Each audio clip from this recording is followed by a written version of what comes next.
Selamat datang di channel Alur Donghua. Sebelum menonton, silahkan subscribe, biar Mimin tambah semangat update-nya.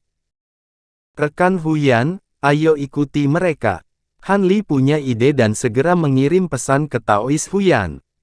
Apakah kamu memperhatikan sesuatu? Huyan terkejut dan bertanya dengan ragu.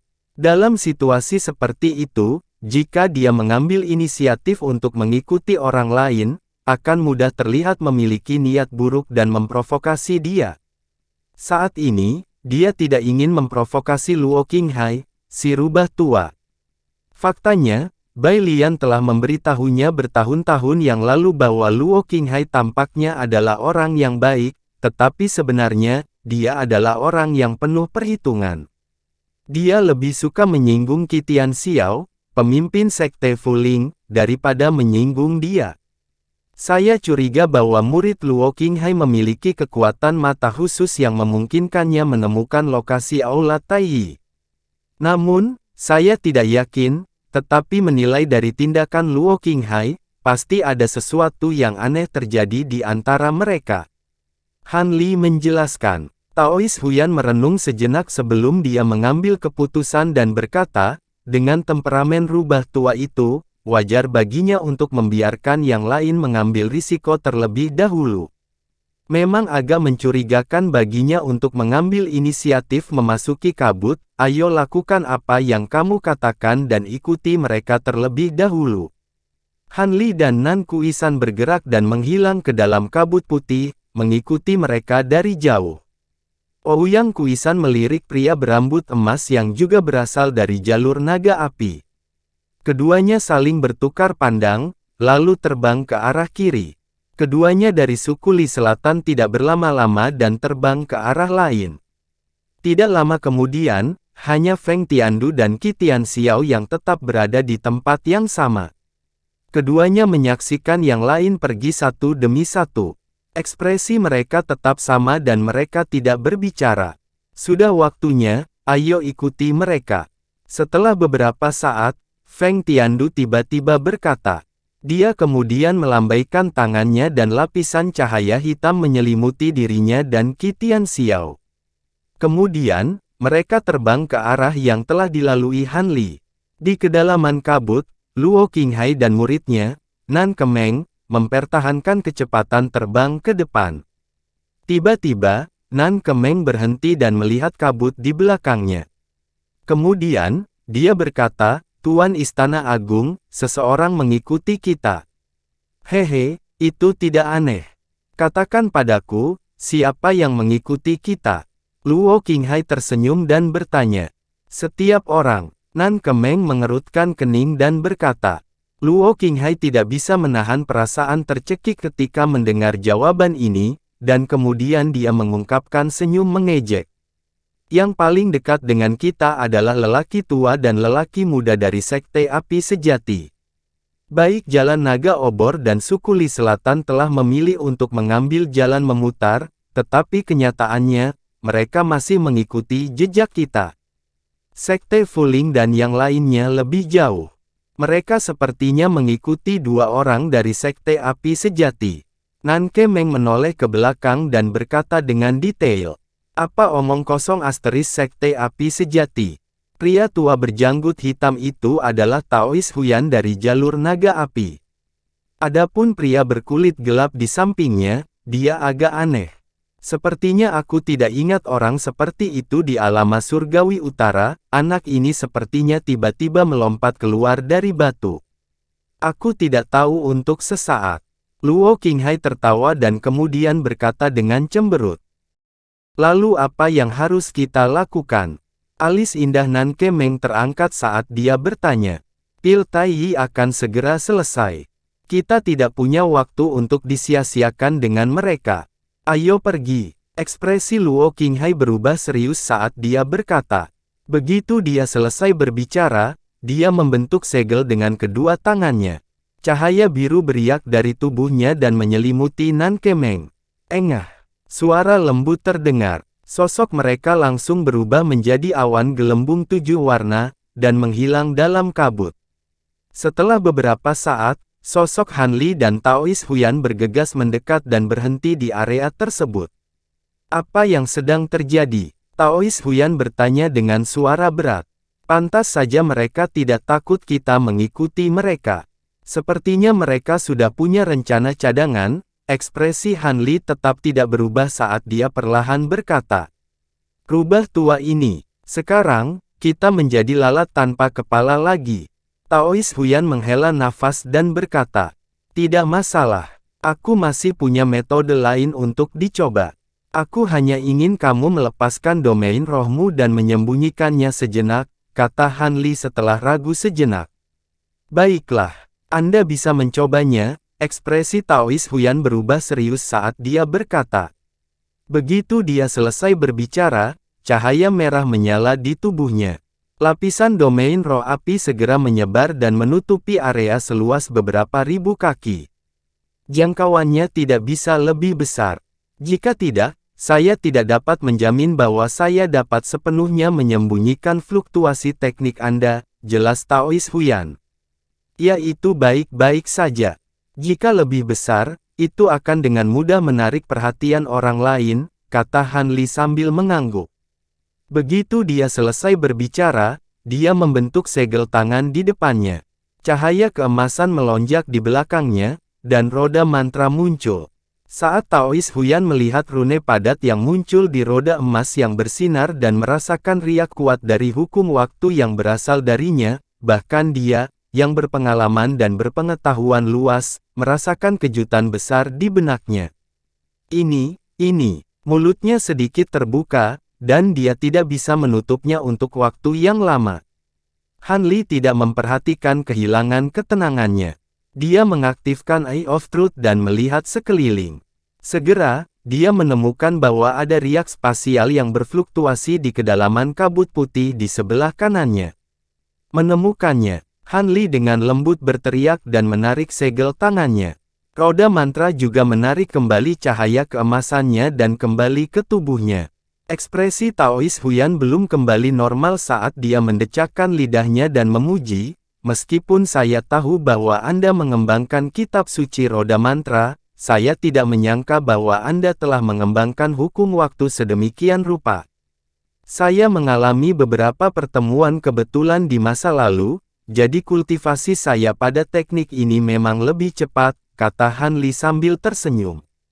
Ekspresi Taois Huyan sangat serius ketika dia bertanya, bocah Li, katakan padaku dengan jujur.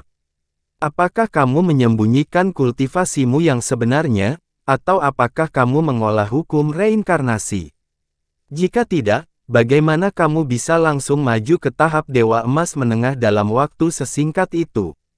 Ketika Han Li mendengar ini, dia menghela nafas dan berkata dengan agak tak berdaya, aku tidak berbohong ketika aku memberitahumu sebelumnya. Apa yang saya katakan sebelumnya tidak salah. Saya memang memasuki alam rahasia yang aneh belum lama ini dan berkultivasi selama puluhan ribu tahun di dalam sebelum saya mencapai tahap Dewa Emas Pertengahan. Setelah hasilnya keluar, saya menemukan bahwa waktu di dalam berbeda dengan dunia luar. Bahkan tidak sedetik pun berlalu di dunia luar. Ketika Taois Huyan selesai mendengarkan, dia terdiam untuk waktu yang lama. Pada akhirnya, dia memaksakan senyum dan menghela nafas. Sungguh, perbandingan itu menjijikkan, dan perbandingan itu menjijikkan, bocah kecil, keberuntunganmu mungkin tidak sebagus itu, kan? Han Li memutar matanya, tapi tidak menjelaskan apapun. Bagaimana dia bisa dianggap diberkati? Setiap kali dia bertemu secara kebetulan, dia akan dikejar di seluruh dunia dan mengalami pelarian yang sempit dari kematian. Taois Huyan tiba-tiba maju selangkah dan mengulurkan tangan ke arahnya. Ketika dia membuka telapak tangannya, dua slip batu giok seputih salju dengan pola emas bisa terlihat. Ketika Han Li melihat barang-barang ini, dia mengangkat alisnya dan sedikit keterkejutan melintas di matanya. Rekan Taois Huyan, apa yang kamu lakukan? Dia bertanya dengan bingung. Ekspresi Taois Huyan sangat serius saat dia berkata, ini adalah lapisan kelima dan keenam dari kitab suci mantra roda. Saya dapat memberikannya kepada Anda sekarang, tetapi saya memiliki permintaan. Ceritakan dulu padaku, kata Han Li dengan cemberut.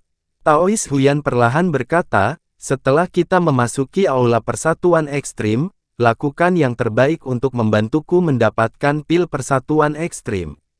Aku hanya perlu satu. Selama itu tidak membahayakanku, aku bisa melakukan yang terbaik untuk membantumu. Han Li tidak langsung setuju. Sebaliknya, dia mengatakan ini. Taois Huyan tersenyum dan berkata, saya tahu Anda akan mengatakan in. Metode kultivasi, ambillah. Han Li mengambil 2 slip batu giok dari telapak tangan Taois Huyan. Setelah memeriksanya sebentar, dia menyimpannya di gelang penyimpanannya. Mengapa kamu tidak memberikannya kepadaku sebelum kita meninggalkan rumah abadi? Atau beri aku 1 lapis dulu. Jika itu taruhannya, saya akan tetap setuju untuk membantu Anda, tanya Han Li setelah ragu sejenak. Taois Huyan mengangkat alisnya dan bertanya, jika saya memberi tahu Anda bahwa saya melihat kultivasi Anda meroket dan ingin berteman dengan Anda, apakah Anda akan mempercayai saya? Aku percaya padamu, kata Han Li dengan anggukan serius.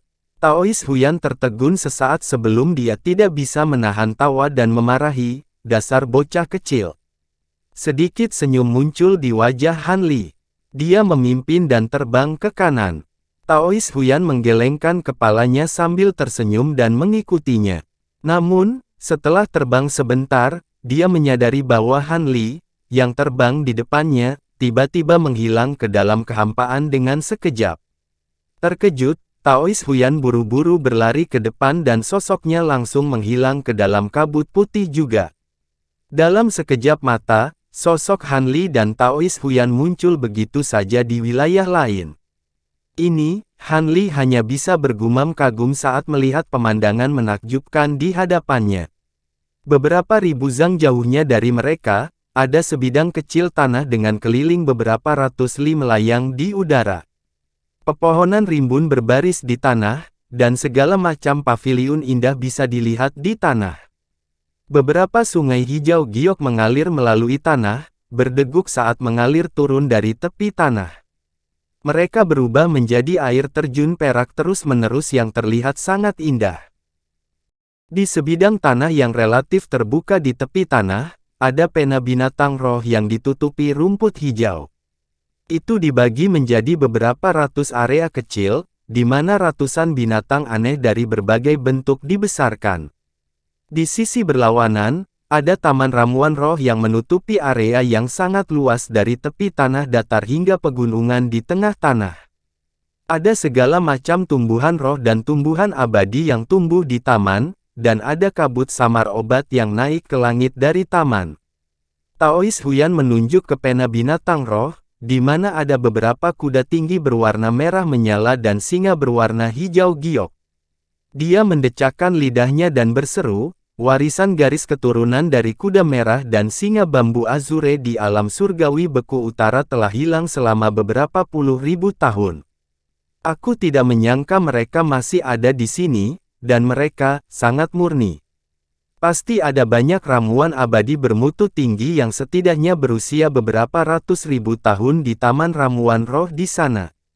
Kalau tidak, tidak akan ada kabut ungu yang naik ke udara, Han Li berkata. Pada saat yang sama, ada pelayan yang mengenakan jubah hitam yang tersebar di sekitar pena binatang roh dan kebun ramuan roh. Mereka memegang segala macam alat dan sibuk bekerja di ladang. Beberapa memberi makan binatang roh, beberapa mengairi kebun herbal, beberapa memanen tanduk dan rambut binatang langka dan eksotis, dan beberapa memetik buah dan daun dari ramuan roh dan tumbuhan abadi di kebun ramuan roh. Pembagian kerja jelas dan teratur.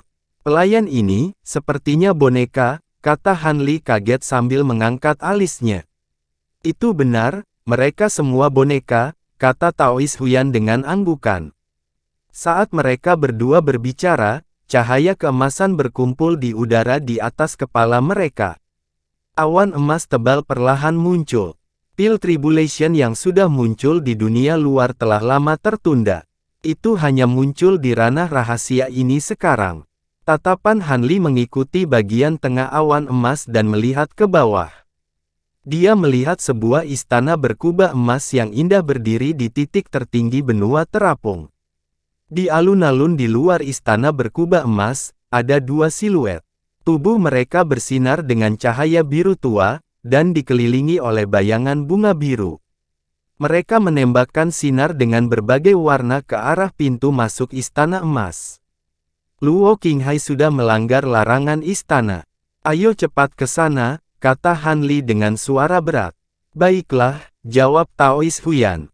Sebelum dia selesai berbicara, jarak 100 zang dari sisi gunung berputar. Dua siluet muncul dari distorsi. Mereka adalah Feng Tiandu dan Qi Tianxiao. Feng Tiandu, yang terlihat tidak berbeda dengan zombie, pertama-tama melirik Han Li, lalu melihat ke istana berkubah emas. Dia berteriak dengan suara rendah dan bergegas menuju alun-alun bersama Qi Tianxiao. Apa yang terjadi? Bagaimana mereka menemukan tempat ini? Mungkinkah salah satu dari mereka juga memiliki mata roh? Luo Qinghai berbalik dan menatap Feng Tiandu dan Taois Huyan. Tuan Istana Agung, kita akan melanggar batasan. Apa yang harus kita lakukan sekarang? Nanke Meng bertanya sambil membentuk segel tangan. Lupakan saja, ayo masuk ke istana emas dulu, teriak Luo Qinghai dengan suara rendah dan menamparkan pintu masuk istana emas. Daun biru aqua dengan pola perak di atasnya keluar dari telapak tangannya dan menempel di pintu aula. Tiba-tiba, cahaya biru di atas pintu istana bersinar terang. Kemudian, daunnya meleleh seperti salju dan meleleh ke pintu istana emas dan menghilang. Hanya untaian garis perak yang terjalin satu sama lain untuk membentuk rune yang rumit. Kemudian, rune menyebar di pintu istana. Retakan perak muncul di gerbang istana emas di sepanjang garis rune. Kemudian, dengan suara keras, gerbang itu hancur dan jatuh ke tanah dengan suara gemerincing. Tepat ketika Luo Qinghai dan Taois Huyan hendak bergegas ke istana, suara Feng Tiandu terdengar dari belakang mereka. Rekan Luo, kita telah bekerja sama untuk memecahkan batasan. Jangan bilang kamu berencana untuk menikmati semuanya sendiri. Hehe, rekan Luo, Luo Qinghai berhenti dan terkekeh, aku baru saja tiba di sini secara kebetulan. Aku hanya karena aku terdesak waktu. Aku hanya membuka pintu masuk istana untukmu sehingga kamu tidak perlu khawatir. Pada saat ini, Han Li dan Taois Huyan terbang turun dan mendarat di luar pintu masuk istana. Luo Qinghai dan Feng Tiandu memandang Han Li dan Taois Huyan pada saat bersamaan. Yang satu tersenyum di wajahnya, sementara yang lain tanpa ekspresi. Keduanya memiliki ekspresi yang berbeda. Sebelum ada yang bisa mengatakan apa-apa, ada suara menusuk udara di langit. 4 sinar cahaya lainnya melintas satu demi satu. Itu adalah dua dewa emas dari suku Li Selatan dan Ouyang Kuisan yang turun dari kedua sisi. Setelah mendarat, wanita tua berambut putih itu menopang dirinya dengan tongkat emasnya dan mendengus dingin. Ouyang Kuisan mengangguk pada Taois Huyan tanpa terasa. Mereka hanya dapat memasuki tempat ini karena Taois Huyan menggunakan teknik rahasia untuk berkomunikasi dengan mereka dan memberitahu lokasi pintu masuk. Untuk sesaat, orang-orang yang berpisah di pintu masuk sekali lagi berkumpul bersama. Pada saat ini, awan emas di langit melonjak hebat. Hanya dalam beberapa napas, itu sudah menutupi seluruh langit di atas kepala semua orang. Cahaya keemasan yang dilemparkannya membuat wajah semua orang bersinar dengan pancaran keemasan. Awan emas memancarkan fluktuasi yang sangat kuat, menyebabkan semua dewa emas yang hadir merasakan gelombang ketakutan. Awan emas bergulung, menyebabkan seluruh langit dipenuhi dengan cahaya keemasan. Seolah-olah itu benar-benar menyatu menjadi satu, memberi orang perasaan yang sangat menindas dan berat. Seolah-olah seluruh langit runtuh. Kemudian, suara gemuruh terus terdengar dari dalam awan. Saat angin dan awan melonjak, pusaran emas besar tiba-tiba muncul di tengah. Itu bersiul dan berputar seperti badai. Cahaya perak menyilaukan perlahan muncul dari pusat pusaran. Itu sekokoh tetesan air perak besar. Percikan listrik bertahan di atasnya, terus-menerus mengeluarkan suara. Dengan terbentuknya tetesan air perak ini, gelombang kekuatan spiritual yang mengerikan turun dan menyelimuti seluruh istana berkubah emas. Tatapan Han Li menyapu istana emas. Dia melihat rune padat terukir di pilar, atap, tepi jendela, dan ambang pintu. Saat ini, mereka seperti bintang di malam hari, berkelap-kelip dengan cahaya gelap. Di dasar aula utama, ada juga pola melingkar yang terukir dengan padat, seperti lapisan penjaga yang mengelilingi tungku alkimia raksasa seperti batu giok di tengahnya. Tungku alkimia tingginya lebih dari 7 kaki, hampir setara dengan pria dewasa, dengan 2 telinga dan 3 kaki. Itu adalah tungku alkimia biasa. Namun, bahannya tampak seperti batu giok, tetapi sebenarnya itu bukan sejenis batu giok. Ada nyala api yang naik di dalam, tetapi tidak ada panas di luar tungku, yang menunjukkan bahwa kekuatan nyala api tersegel rapat. Selain itu, di tubuh tungku pil, di antara pola roh yang padat, ada 9 naga tanpa tanduk putih. Kepalanya terangkat, ekornya turun, dan mulutnya terbuka lebar, dan semuanya menunjuk ke patung gagak emas berkaki 3 di tutup tungku pil yang akan terbang. Mata Han Li sedikit menyipit. Cahaya biru menyala, dan dia melihat ada cahaya putih yang menyala-nyala di patung gagak emas. 3 kaki yang mencengkeram tutupnya dengan erat memiliki jejak cahaya putih yang mengalir ke tungku alkimia. Suara lembut datang dari kehampaan. Pusaran emas di langit tiba-tiba menyala, dan tetesan air perak besar jatuh dari langit, itu pecah di atas aula emas. Botol peraknya pecah, dan airnya memercik. Cahaya perak yang menyilaukan tiba-tiba bersinar, dan benang listrik perak meledak dengan gila-gilaan. Dalam raungan yang memekakkan telinga, seluruh aula emas terendam. Ketika Han Li dan yang lainnya melihat ini, ekspresi mereka berubah, dan mereka terbang kembali untuk menghindarinya. Aula emas sepertinya telah dihancurkan oleh gunung, dan itu benar-benar tenggelam, seolah-olah telah tenggelam ke dalam tanah. Tapi setelah itu, rune di seluruh tubuh aula menyala, dan cahaya keemasan di langit bergulung kembali seperti air pasang. Itu melonjak ke langit dan terjalin dengan benang listrik perak. Seluruh aula emas berkubah seperti matahari keemasan yang bersinar, dan pada saat ini, bersinar terang. Pada saat yang sama, cahaya keemasan di atap aula utama sangat cemerlang, dan terus menyebar dari tengah ke atap seperti air pasang, terus-menerus mengurangi kekuatan menakutkan yang datang dari luar. Tapi meski begitu, masih ada sinar perak dari tengah atap, dan itu mengenai alchemy cauldron. Bang, suara teredam terdengar.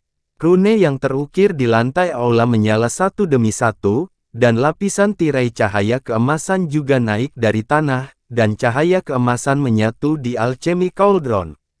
Mata 9 naga tanpa tanduk di kuali menyala dengan cahaya keemasan, dan gumpalan api putih menyembur keluar dari mulut mereka, berkumpul dari segala arah, dan bertabrakan dengan sinar perak, dan mereka menemui jalan buntu.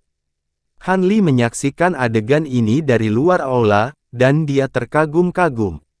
Dia berpikir bahwa Dewa Ming Han yang abadi, saya, benar-benar memiliki cara untuk membuat aula Taiyi seperti itu. Di bawah kendali sekelompok boneka, itu benar-benar dapat menanam, mengumpulkan tumbuhan, membiakkan bahan, dan kemudian memurnikan ramuan, dan berlanjut hingga hari ini. Hal yang paling luar biasa adalah aula emas berkubah ini benar-benar dapat menahan pil tribulation.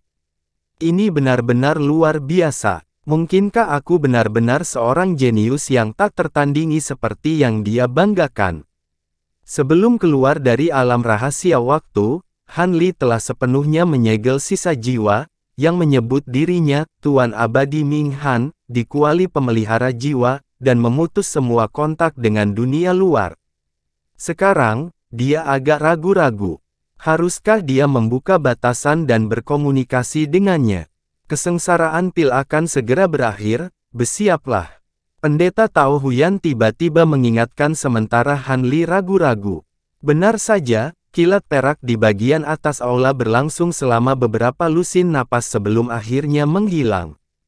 Ada asap tipis yang mengepul dari aula emas, dan udara juga dipenuhi dengan sedikit bau terbakar. Seluruh aula tampaknya telah dicuci, dan menjadi lebih menyilaukan daripada sebelum Pil Tribulation turun. Ayo pergi. Tidak ada yang tahu siapa yang mengatakannya, tetapi sosok semua orang di luar aula menyala pada saat yang sama, dan mereka muncul di aula. Pilar cahaya perak di aula juga telah menghilang, tetapi lingkaran cahaya emas di tanah masih belum hilang, dan masih mengelilingi Pil Furnace.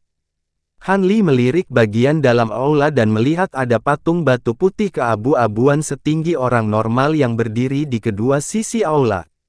Mereka memegang berbagai senjata di tangannya, dan meskipun tidak bergerak, ada gelombang energi spiritual yang datang darinya. Mereka jelas boneka. Di belakang Pil Furnace, ada platform yang sedikit lebih tinggi dari tanah. Di atasnya ada kursi emas lebar dengan ukiran naga dan burung phoenix di atasnya, dan itu terlihat sangat mengesankan. Ada seorang pria parubaya berjubah hijau tua duduk di kursi emas.